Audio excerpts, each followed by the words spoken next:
കേരളത്തിലെ പ്രധാന മത്സ്യബന്ധന കേന്ദ്രമായ ചോമ്പാല ഹാർബറിലേക്ക് യാത്രാ സൗകര്യം ഉറപ്പാക്കാൻ മുക്കാളി ദേശീയപാതയിൽ അടിപ്പാത വേണമെന്ന ആവശ്യം ശക്തമാകുന്നു.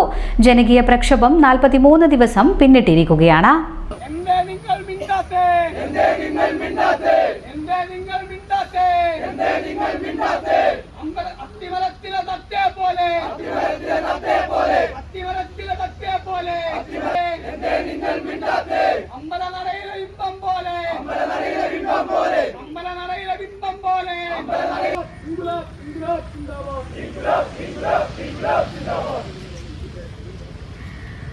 നൂറുകണക്കിന് മത്സ്യത്തൊഴിലാളികളുടെ ഉപജീവന കേന്ദ്രമായ ചോമ്പാല ഹാർബറിൽ ദിനംപ്രതി ചെറുതും വലുതുമായ അനവധി വാഹനങ്ങളാണ് വന്നു പോകുന്നത്.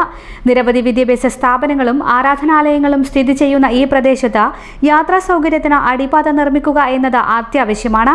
ചോമ്പാല ഹാർബറിന്റെ നിലനിൽപ്പിനും പ്രദേശവാസികളുടെ സുരക്ഷിതമായ യാത്രയ്ക്കുമായി മുക്കാളിയിൽ അനുയോജ്യമായ അടിപ്പാത നിർമ്മിക്കുമെന്നാണ് നാട്ടുകാരുടെ പ്രതീക്ഷ. അധികാരികളുടെ കണ്ണു തുറന്നില്ലെങ്കിൽ വരും ദിവസങ്ങളിൽ സമരം കൂടുതൽ ശക്തമാക്കാനാണ് നാട്ടുകാരുടെ തീരുമാനം. തന്നെ ഏറ്റവും പ്രധാനപ്പെട്ട തുറമുഖങ്ങളിൽ ഒന്നാണ് ചോമ്പാൽ ഫിഷിംഗ് ഹാർബർ. ഹാർബർ ഏതാണ്ട് 977 മുതൽ അതിനുവേണ്ടിയുള്ള പ്രവർത്തനം ആരംഭിച്ചതാണ്. അതിനുശേഷം ഹാർബർ യാഥാർത്ഥ്യമായി. ഇപ്പോ വടകര താലൂക്കിൽ ഏറ്റവും വലിയ ഒരു വ്യവസായ കേന്ദ്രമായി ചോമ്പാൽ മാറിയിട്ടുണ്ട്. ഏതാണ്ട് 2000-ഓളം ആളുകൾ ദിവസേന ഹാർബറുമായി ബന്ധപ്പെട്ട് ജോലി ചെയ്തുകൊണ്ടിരിക്കുന്നുണ്ട്. 300-ലധികം വാഹനങ്ങൾ ഒരു ദിവസം ഹാർബറിൽ വന്നുകൊണ്ടിരിക്കുന്നുണ്ട്. പുതിയ NH 66 പണി പൂർത്തിയാകുന്നതോടുകൂടി മീത്തല മുക്കാളിൽ നിന്ന് ഹാർബറിലേക്ക് പോകാനുള്ള സാഹചര്യമില്ല. നേരത്തെ ഇവർ പറഞ്ഞത് വടകരയിൽ അരിയൂർ കുഞ്ഞിപ്പള്ളി മുതൽ വടകര വരെ 2 അടിപ്പാതകൾ മാത്രമേ ഈ DPRലുള്ളൂ എന്നുള്ളതാണ്.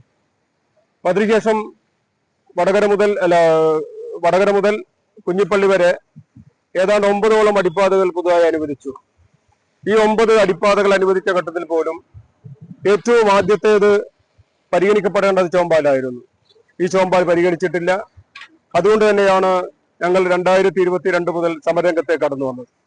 ഇപ്പൊ അതിന്റെ 2ാം ഘട്ടം എന്ന രീതിയിൽ ഇന്നേക്ക് 41ാമത്തെ ദിവസം ഞങ്ങൾ പിന്നിടുകയാണ്. ഇതുവരെ ദേശീയപാതയുടെ അതോറിറ്റിയിൽ നിന്ന് വ്യക്തമായ ഒരു മറുപടി ഞങ്ങൾക്ക് ലഭിച്ചില്ല എന്ന് മാത്രമല്ല, അവരെ പൂർണ്ണമായും വിശ്വസിക്കാൻ കഴിയാത്തൊരവസ്ഥയിലാണ് ഇപ്പോഴുള്ളത്. നേരത്തെ ഞങ്ങളോടൊക്കെ പറഞ്ഞത്, ഞങ്ങളോട് മാത്രമല്ല ഒരുപക്ഷെ കേരളത്തെ ജനങ്ങളോട് മൊത്തം പറഞ്ഞത്, സർവീസ് റോഡുകൾ രണ്ടും 2 വേ ആണെന്നാണ്. ഇപ്പൊ വിവരാവകാശ നിയമപ്രകാരം കഴിഞ്ഞ ദിവസം മാതൃഭൂമിക്ക് വേണ്ടി ശേഖരിച്ചപ്പോ അവർക്ക് നൽകിയിട്ടുള്ള വിവരം സർവീസ് റോഡ് 1 വേ ആണ് എന്നുള്ളതാണ്.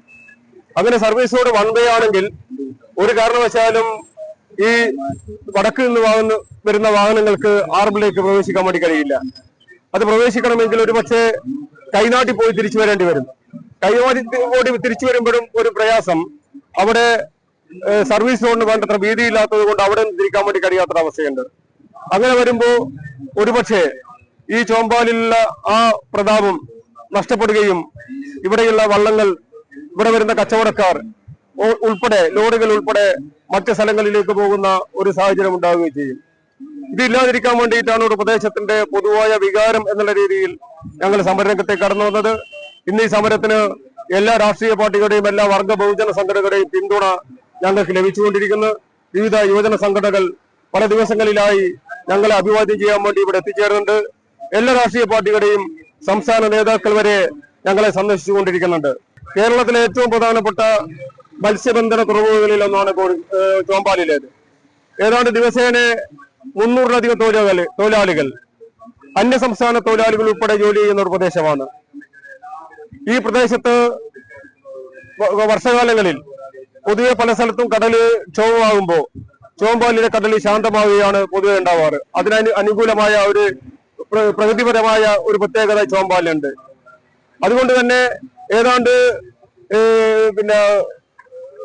കോഴിക്കോട്, കണ്ണൂർ, മലപ്പുറം ജില്ലകളിലുള്ള പ്രധാനപ്പെട്ട ഏതാണ്ട് മത്സ്യബന്ധന വള്ളങ്ങളൊക്കെ ചോമ്പാലിലേക്കാണ് വരാറുള്ളത്. ഈ ചോമ്പാലിൽ വരുമ്പോൾ അതിനുശേഷമാണ് ഇവിടെ ഹാർബർ വന്നത്. ഹാർബർ വന്നതോടുകൂടി ഈ പ്രദേശത്തിന്റെ പ്രസക്തി വർദ്ധിച്ചിട്ടുണ്ട്, ഇവിടെ വ്യവസായം വർദ്ധിച്ചിട്ടുണ്ട്, തൊഴിൽ വർദ്ധിപ്പിച്ചിട്ടുണ്ട്. ഈ ദേശീയപാത 66 വരുന്നതോടുകൂടി ഇതിന്റെ പണി പൂർത്തിയാകുന്നതോടുകൂടി ഹാർബറിലേക്ക് വാഹനങ്ങൾക്ക് വരാൻ കഴിയാത്ത ഒരവസ്ഥ ഉണ്ടാകാൻ വേണ്ടി പോവുകയാണ്. വടക്ക് നിന്ന് വരുന്ന വാഹനങ്ങൾ അധികപക്ഷവും കൈനാട്ടി പോയി തിരിച്ചു വരേണ്ടി വരും. കൈനാട്ടിയിലും സാങ്കേതികമായ പ്രയാസമുണ്ട്. അവിടെ അടിപ്പാതക്കുള്ളിൽ പടിഞ്ഞാറ് ഭാഗത്തും കിഴക്ക് ഭാഗത്തുമുള്ള സർവീസ് റോഡ് വീതി വളരെ കുറവാണ്. അവിടെ ടോറസ് ഉൾപ്പെടെയുള്ള വലിയ വാഹനങ്ങൾക്ക് തിരിച്ചു വരാൻ കഴിയുമോ എന്നുള്ള സംശയമാണ്.